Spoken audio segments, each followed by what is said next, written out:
ন ৰহেশ্বৰৰ জীৱনত মেল মকৰ্দমা একো কৰি পোৱা নাই। কাছাৰীত কাৰ ওচৰত কি কৰিব লাগে সি একো নাজানে।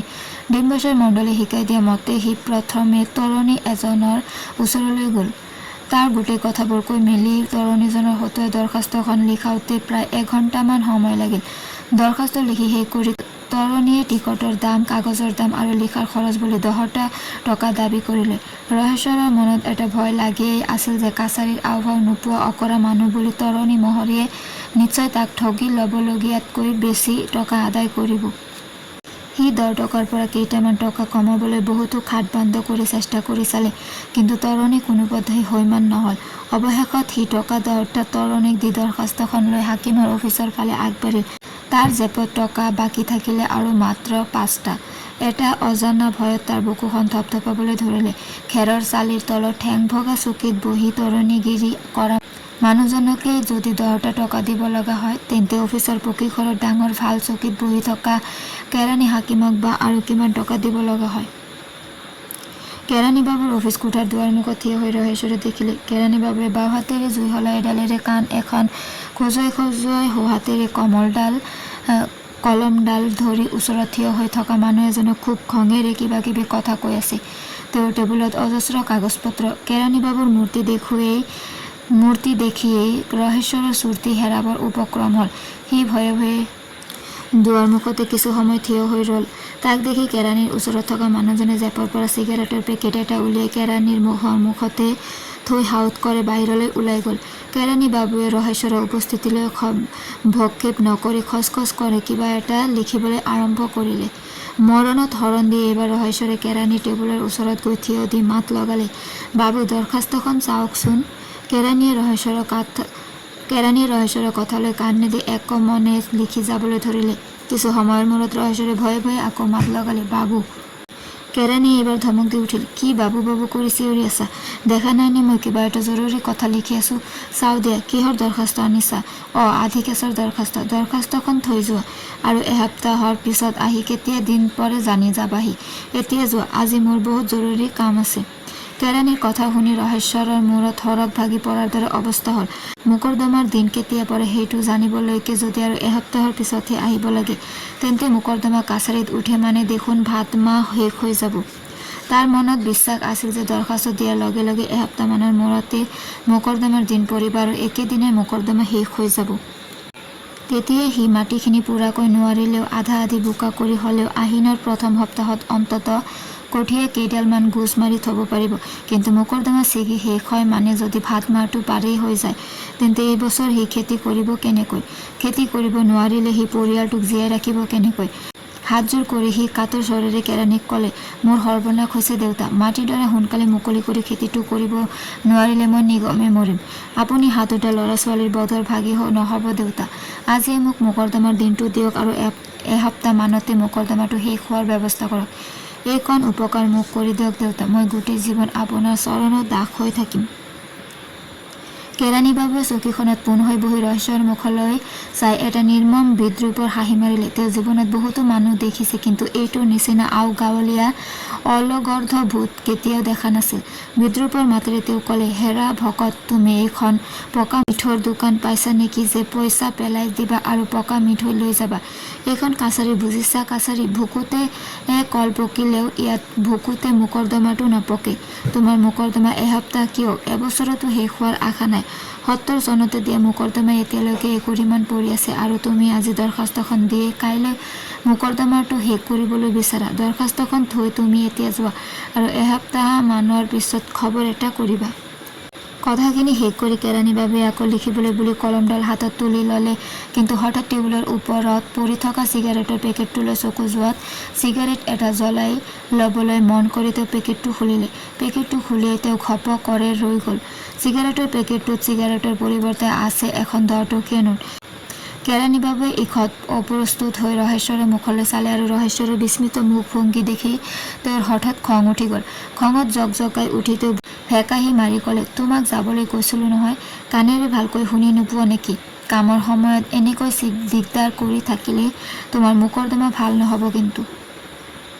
মোকৰ্দমা ভাল নোহোৱাৰ কথা শুনি ৰহেশ্বৰৰ তালু ফুটি জীউ যোৱাৰ দৰে অৱস্থা হ'ল। সি লৰালৰিকৈ কাউ বাউ কৰি ক'লে, তেনেকৈ নক'ব দেউতা, আমি গাঁৱলীয়া মূৰ্খ মানুহ, নজনাকৈ কিবা দায় দুখ লগাইছোঁ যদি ক্ষমা কৰিব। আপুনি কেৱল মোৰ কথাতে লাগি থাকিলে কেনেকৈ হ'ব? ব্ৰহ্মাণ্ডখনৰ কাম আপোনাৰ টেবুলত, মই কিবা সেই কথা নাজানোনে? আপুনি কাম কৰক দেউতা, মই আহিলোঁ। ৰহেশ্বৰ সপোনত খোজ কৰা মানুহৰ দৰে এখোজি দুখোজিকৈ গৈ অফিচৰ গেটৰ ওচৰ পালেগৈ। গেটৰ ওচৰৰ নিমগছ জোপাৰ তলত থিয় হৈ সি দীঘলকৈ এটা উশাহ ল'লে আৰু গোটেই কথাবোৰ চিন্তা কৰি চাবলৈ আৰম্ভ কৰিলে। তাৰ মনত দৃঢ় বিশ্বাস হ'ল যে টকা নাপালে কেৰাণীয়ে সোনকালে মোকৰ্দমাৰ দিন কেতিয়াও নেপেলায়। চিগাৰেটৰ পেকেটৰ 10 টকীয়া নোটখন দেখিয়েই তাৰ মনত সেই ধাৰণা বেছি দৃঢ় হৈছে। সেই মানুহটোকো কেৰাণীয়ে ৰহেশ্বৰক কৰাৰ নিচিনাকৈ প্ৰথমে খুব খং ৰাগ কৰিছিল। কেৰাণীৰ ধমক শুনাৰ পিছত সেই মানুহটোৱে চিগাৰেটৰ পেকেটটো টেবুলত পেলাই থৈ আঁতৰি গ'ল। তাৰমানে কেৰাণীক টকা দিয়াৰ এইটোৱেই নিয়ম, কিন্তু তাৰ হাতত টকা মাত্ৰ আৰু 5টাহে আছে। কেৰাণীবাবুৰ ধৰাবন্ধা নিৰিখেই যদি 10 টকা, তেন্তে মাত্ৰ 5টা টকা দিলে জানো তেওঁ সন্তুষ্ট হ'ব? কিন্তু উপায় কি? কাম সিজক নিসিজক টকা 5টাকে আগবঢ়াই চাবই লাগিব। চিগাৰেটৰ খালী পেকেট এটা বিচাৰি সি ওচৰৰ পাণ চিগাৰেটৰ গুণ্টি এখনলৈ গ'ল। দোকানীৰ ল'ৰাটোৱে চিগাৰেটৰ খালী পেকেট এটা তাক দিব নোখোজে। কমে 2টা চিগাৰেট কিনিলেহে বোলে সি পেকেট এটা দিব। কিন্তু কেৰাণীবাবুক 5টা টকা দিবলৈকে তাৰ ভয় লাগিছে। তেনেস্থলত তাৰো যদি 4 অনা পইচা কম হ'বলৈ হয়, তেন্তে দেৱতাই সন্তুষ্ট হোৱাক চাৰি অপৰাধ লোৱাৰ ভয়হে বেছি। বহুত কেৰজেৰৰ মূৰৰ দোকানী ল'ৰাটোৱে ৰহেশ্বৰক চাৰমিনাৰ চিগাৰেটৰ পেকেট এটা দলি মাৰি দিলে। তাতে টকা 5টা ভৰাই লৈ ৰহেশ্বৰ আকৌ গৈ কেৰাণীবাবুৰ অফিচৰ দুৱাৰমুখত থিয় হ'লগৈ। এইবাৰ কেৰাণীবাবুৰ অফিচত 2জন ভাল ভদ্ৰ মানুহ চকীত বহি আছে। ৰহেশ্বৰৰ অজলা মনটোৱেও বুজিলে যে মানুহৰ আগতে চিগাৰেটৰ পেকেটটো দিলে হিতে বিপৰীত হ'বই পাৰে। সি নিজকে বেৰৰ আঁৰ কৰি থিয় হৈ ৰ'ল। মানুহ 2জনৰ লগত কেৰাণীৰ কথাৰ শেষ নহয়হে নহয়। আটাইকেইজনে কিবা কিবি কথা বাৰ্তা পাতি আছে আৰু মাজে মাজে ঢেক ঢেককৈ হাঁহি মাৰিছে। কেৰাণীবাবুৰ কোমল কথা আৰু হাঁহিৰ ৰগৰ শুনি বিশ্বাস কৰিবলৈকে টান লাগে যে এই মানুহজনে অলপ আগতে ৰহেশ্বৰৰ আগত ধাৰণ কৰিছিল। এতিয়া দেখোন কেৰাণীবাবুৰ জৰুৰী কামৰ তাগিদা নোহোৱা হৈ গ'ল। আকাশৰ তৰাৰ লগত টিকাৰ টোপা শহুৰ ৰিজনী কেনেকৈ হয়? ৰহেশ্বৰে নিজকে সান্তনা দিলে। ভাল ভদ্ৰ মানুহ এজন আহিলে হাজাৰ চৰকাৰী কাম থাকিলেও কেৰাণীবাবুৱে ভদ্ৰতা কৰি তেওঁলোকৰ লগত দুআষাৰ কথা পাতিবই লাগিব। দুহু আঙুলি যেনেকৈ সমান নহয়, তেনেকৈ সমাজৰ আটাইবোৰ মানুহো কেতিয়াও সমান হ'ব নোৱাৰে। ৰহেশ্বৰে ধৈৰ্য ধৰি থিয় হৈ ৰ'ল। কিন্তু 1 ঘণ্টামান সময় পাৰ হৈ গ'ল। সেইকেইজনৰ কথা বাৰ্তা শেষ নহয় নে নহয়? ৰহেশ্বৰে মাজে মাজে তেওঁলোকৰ কথা বাৰ্তা কাণ পাতি শুনি বুজি পাইছে যে তেওঁলোকে কোনো চৰকাৰী কামৰ কথা পতা নাই, কিবা পহু চিকাৰলৈ যোৱাৰ কথাহে পাতি আছে। একেই ঠাইতে থিয় হৈ থাকি থাকি ৰহেশ্বৰৰ ভৰি বিষাবলৈ আৰম্ভ কৰিলে। লগতে তাৰ কেইবাটাও হামিও আহিল। সংসাৰত সৰু মানুহ হৈ উপজাৰ কি কষ্ট আৰু অপমান, সেই কথা আজিহে যেন সি ভালকৈ উপলব্ধি কৰিলে। বহুত সময় ৰৈ থাকি আমনি লাগি এবাৰ সি দুৱাৰ মুখেদি ভুমুকি মাৰি কেৰাণীবাবুৰ ফালে চাই পঠিয়ালে। তাৰ মুখত চকু পৰা মাত্ৰে কেৰাণীবাবুৱে হাঁহি বন্ধ কৰি গহীন মুখেৰে এটা বজ্ৰ দৃষ্টি নিক্ষেপ কৰিলে। মুখত চাবুকৰ কোব খোৱাৰ দৰে সি তৎক্ষণাৎ পিছ হুহকি আহি আকৌ বেৰৰ আঁৰত আত্মগোপন কৰিলে। অসীম ধৈৰ্য্যৰে ৰহেশ্বৰে অপেক্ষা কৰিবলৈ ধৰিলে।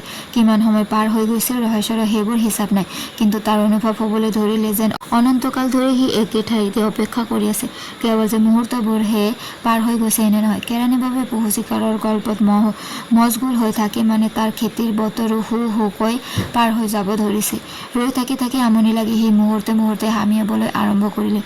বাৰাণ্ডাখনতে কেইবাৰমান খোজ চলালে।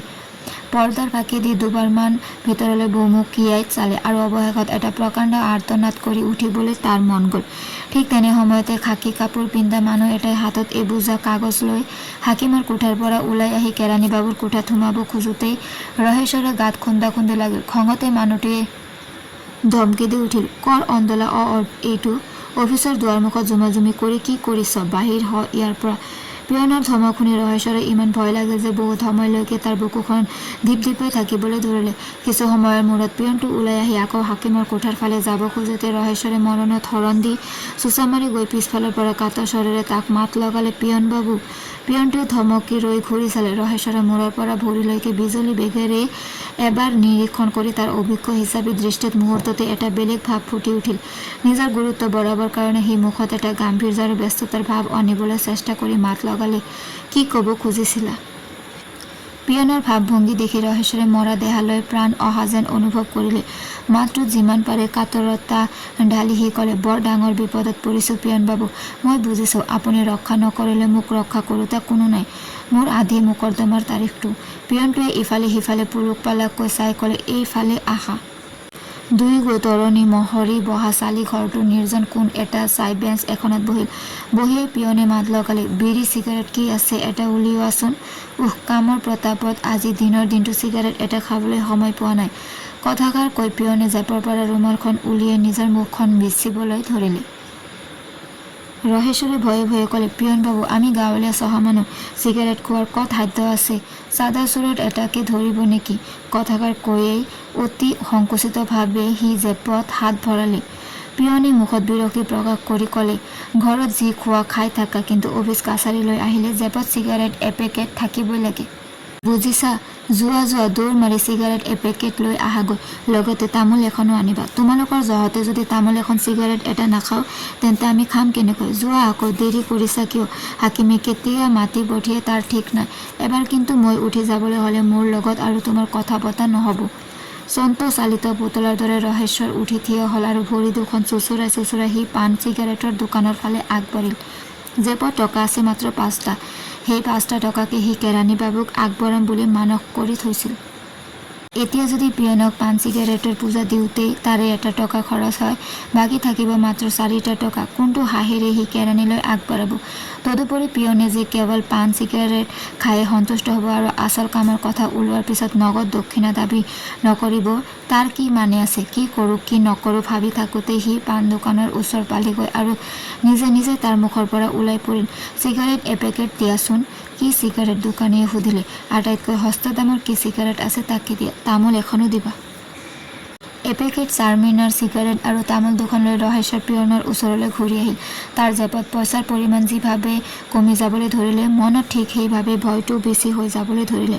পিয়নে চিগাৰেট এটা জ্বলাই লৈ বাকী পেকেটটো অৱলীলাক্ৰমে নিজৰ জেপত ভৰাই থলে।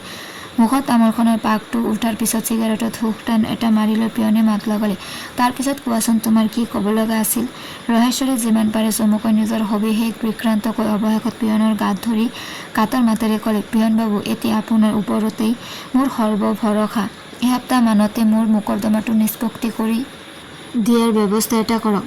ভাত মাহ শেষ নহওঁতেই যদি মাটিত কঠীয়া দুডালমান গুজি থ'ব নোৱাৰোঁ তেন্তে গোটেইটো পৰিয়ালেই আপোনঘাতী হৈ মৰিব লাগিব। পিয়নে ৰহেশ্বৰৰ কথা শুনি অবিশ্বাসৰ দৃষ্টিৰে তাৰ মুখৰ ফালে চাই ক'লে, তুমি এইবোৰ কি কথা কৈছা। তুমি আজি আম গছ ৰুই কাইলৈ গুটি খাবলৈ আশা কৰিব পাৰিলেও আজি মোকৰ্দমা দি এবছৰৰ আগতে সি নিষ্পত্তি হ'বলৈ আশা কৰিব নোৱাৰা। মই এই অফিচত 15 বছৰ পিয়নৰ চাকৰি কৰিছোঁ বুজিছা।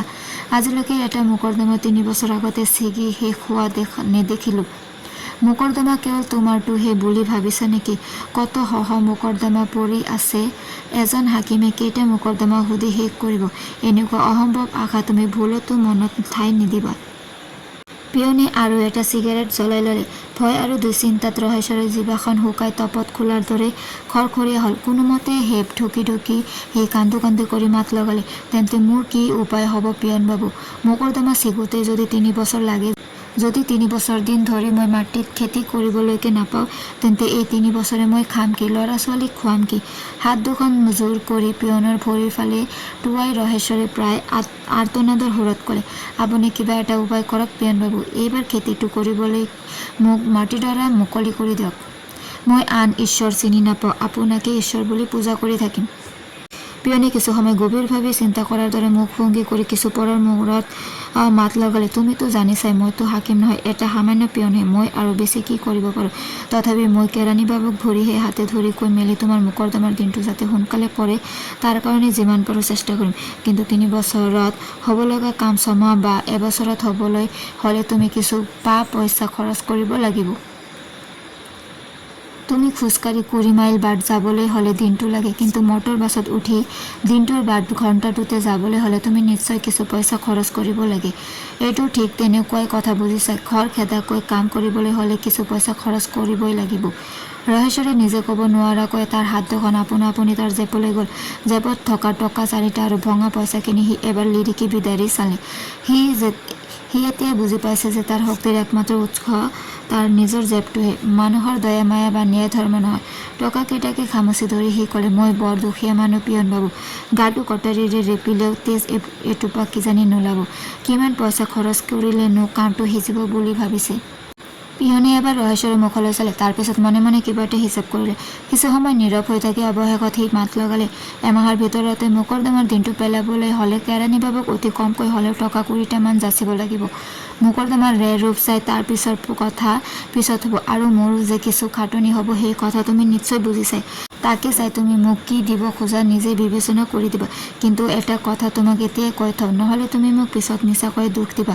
মোকৰ্দমাৰ দিন পেলোৱাৰ কাৰণে সেই কেৰাণী বাবুৱে বা মই দায়িত্ব ল'ব পাৰোঁ, তাৰ ফলাফল কি হ'ব সেই দায়িত্ব আমি ল'ব নোৱাৰোঁ। সেই দায়িত্বটোনো কোনে ল'ব পাৰিব পিয়ন বাবু? ৰহেশ্বৰৰ শুকান গলা ফাটি এনে এটা মাত বাহিৰ হৈ আহিল যে সি নিজেই সেইটো তাৰ নিজৰ মাত বুলি চিনিবলৈ টান পালে। সেইটো কথা কোৱা বৰ টান বুজিছা। পিয়নে চিন্তাত কপালৰ গাঁঠি থোপ খুৱাই মাত লগালে, আমাৰ হাকিমৰ বিষয়ে নানা মুনিৰ নানা মত। কোনোৱে কয় এনেকুৱা দয়ালু হাকিম পাবলৈকে নাই। বিনা স্বাৰ্থত কোনোবাই বন্ধুভাৱে বিলাতী মদৰ বটল এটা উপহাৰ দিলে তেওঁ অৱশ্যে নোলোৱাকৈ নাথাকে, কিন্তু তাৰ বাহিৰে কাৰো পৰা ঘোচ হিচাপে তেওঁ একো নলয়। আন বহুতে ক'ব খোজে হাকিমে নিজে যে একো নলয় সেই কথা সঁচা, কিন্তু তেওঁৰ নাম কৈ মণ্ডল কাননগো মখাই ৰাইজৰ তেজ শুহি শেষ কৰিছে। কিন্তু সকলো মানুহে এই কথা বিশ্বাস নকৰে। এওঁলোকৰ মতে এনে এজন ধূৰ্ত হাকিম ইয়াৰ আগতে কেতিয়াও এই চাৰ্কুললৈ অহাই নাছিল। আচলতে তেওঁ ভেটি খোৱাৰ জম, কিন্তু এনে বুদ্ধিৰে তেওঁ ভেটি খাই যে তেওঁক সন্দেহ কৰিবলৈ বা ধৰা পেলাবলৈ কাৰো সাধ্য নাই। এইখিনিলৈকে কৈ পিয়নে ইফালে সিফালে পুলুকৈ চাই মুখখন ৰহেশ্বৰৰ কাণৰ ওচৰলৈ আনি সৰু মাতেৰে ক'লে, কিন্তু হাকিমৰ বিষয়ে যিটো কথাত কাৰো মনত একো সন্দেহ নাই সেইটো কি জানা? মানুহটো হেনো বৰ তিৰোতা লোভীয়া। তুমি তেওঁক 1000 টকা আনি দিলে যিটো কাম নহ'ব, 1 ঘণ্টামানৰ কাৰণে তিৰোতা এজনী যোগাৰ কৰি দিব পাৰিলে তাতকৈ বেছি কাম হ'ব। হাকিমৰ বিষয়ে এটা ৰসাল গল্প ক'বলৈ পিয়নে আকৌ মুখখন মেলিব খুজিছিল মাত্ৰ এনেতে আন এটা পিয়ন অলপ দূৰেদি পাণ দোকানখনলৈ যোৱা দেখি সি কথা সলাই ক'লে, বাৰু সেইবোৰ কথা এতিয়া যাবলৈ দিয়া। আমি আদাৰ বেপাৰীয়ে জাহাজৰ খবৰ লৈ কি কৰিম? মই পিছে উঠোহে এতিয়া। বহুত পৰ তোমাৰ লগত পেকনি মাৰিলোঁ, মোৰ ক'ব লগা খিনি ক'লোৱে। এতিয়া তুমি নিজকে বিচাৰ বিবেচনা কৰি যি কৰা কৰা। পিয়নৰ গোটেইবোৰ কথা ৰহেশ্বৰৰ ভালকৈ কাণত পৰা নাছিল। কেৰাণী 20 টকা দিব লাগিব, পিয়নক নিশ্চয় 10 টকা, হাকিমক বিলাতী মদৰ বটল, টকা তিৰোতা। তাৰ পিছৰ পৰা পিয়নে আৰু কি কৈছিল ৰহেশ্বৰে ভালকৈ ক'ব নোৱাৰে। তাৰ মনটো উৰি গৈছিল সেইবোৰ বিচিত্ৰ মায়াবী বস্তুৰ সন্ধানত।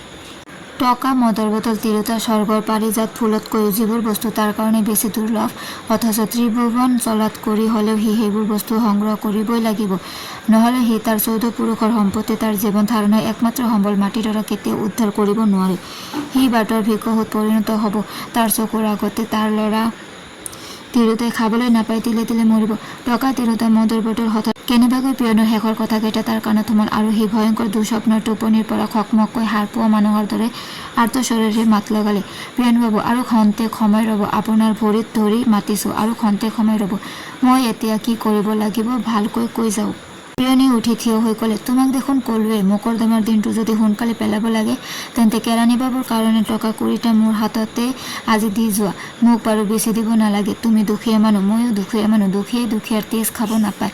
মোক 5টামান টকা দিলে হ'ব। এইকেইটা টকা দি তুমি আজি ঘৰলৈ ঘূৰি যোৱা। 3 দিনমানৰ মূৰত আহি পুনৰ এবাৰ খবৰ কৰিবাহি। ইয়াৰ ভিতৰতে মই যি কৰিব পাৰোঁ কৰি থ'ম।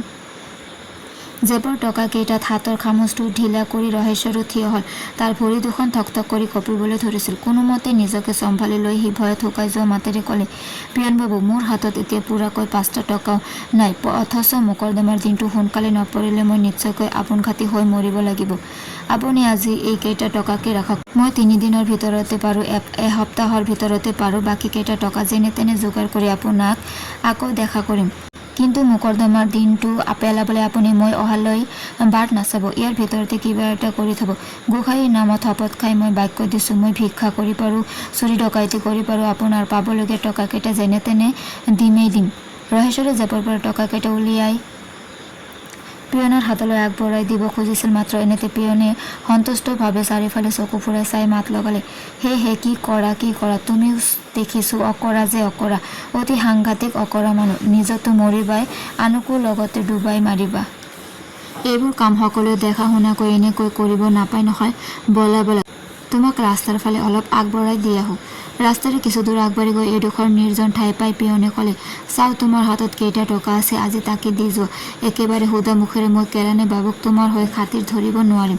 তুমি আকৌ আহিবলৈ এসপ্তাহলৈ বাট নাচাবা, 3 দিন মানৰ ভিতৰত আহি বাকী টকা কেইটাও দি যাবা, মোকৰ্দমাৰ তাৰিখটোও লৈ যাবা।